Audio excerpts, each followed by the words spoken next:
برطانوی روزنامہ دی گارڈین نے انکشاف کیا ہے کہ بھارت کے غیر قانونی طور پر زیر تسلط جموں کشمیر میں کشمیری حریت پسندوں نے بھارتی فورسز پر مؤثر اور منظم حملوں کا ایسا سلسلہ شروع کر دیا ہے جس سے وہ حیران و پریشان ہیں اور انہیں سجائی نہیں دے رہا کہ وہ ان حملوں کا کیسے جواب دیں۔ مقبوضہ علاقے کے زمینی حالات کے مشاہدے اور تجزیے پر مبنی ایک تازہ رپورٹ میں اخبار نے لکھا ہے کہ یہ صورتحال بھارتی حکومت کے مقبوضہ جموں کشمیر میں امن قائم کیے جانے کے دعووں کی نفی کرتی ہے۔ رپورٹ میں کہا گیا ہے کہ کشمیری عسکریت پسند اب پہلے سے زیادہ پرعزم ہیں اور وہ زبردست حربی صلاحیت کا مظاہرہ کرتے ہوئے جس طرح بھارتی فوج پر مؤثر حملے کر کے غائب ہو جاتے ہیں، اس سے نہ صرف بھارتی فوج ششدر ہے بلکہ اس کے حوصلے پست ترین درجے تک پہنچ چکے ہیں۔ رپورٹ میں کہا گیا کہ بھارتی فوج نے ان جنگجوؤں کا سراغ لگانے کے حوالے سے خفیہ معلومات اکٹھا کرنے میں مشکلات کا اعتراف کیا ہے۔ اخبار کے مطابق بھارتی فوج کا کہنا ہے کہ عسکریت پسند بہتر تربیت یافتہ اور جدید اسلحے سے لیس ہیں جو خوفناک ہے اور اسی وجہ سے ہم حکومت سے اضافی مدد کے خواہاں ہیں۔ اخبار نے ماہرین کا حوالہ دیتے ہوئے لکھا ہے کہ مجاہدین کی اس نئی حکمت عملی نے مسلح جدوجہد کو کنٹرول کرنے کی بھارتی فوج کی کوششوں کو بے اثر کر دیا ہے۔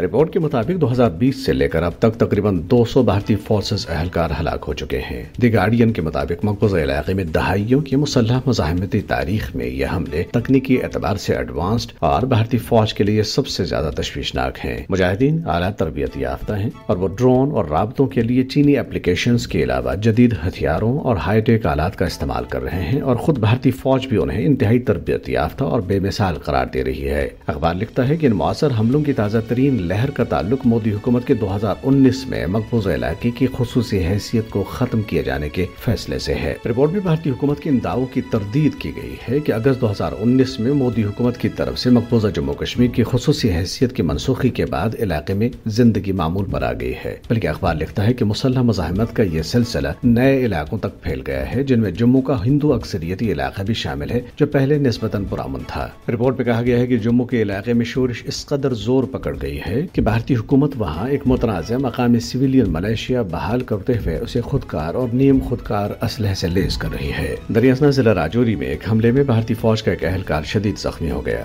بھارتی فوجی ضلع کے علاقے نوشہر میں محاصرے اور تلاشی کی کارروائی کے دوران ایک حملے میں زخمی ہو گیا۔ دوسری طرف بھارتی فوجیوں اور پیراملٹری فورسز کے اہلکاروں نے کشتواڑ، پونچھ، راجوری، ادھمپور اور کٹھوا اضلاع کے مختلف علاقوں میں محاصرے اور تلاشی کی کارروائیاں جاری رکھیں۔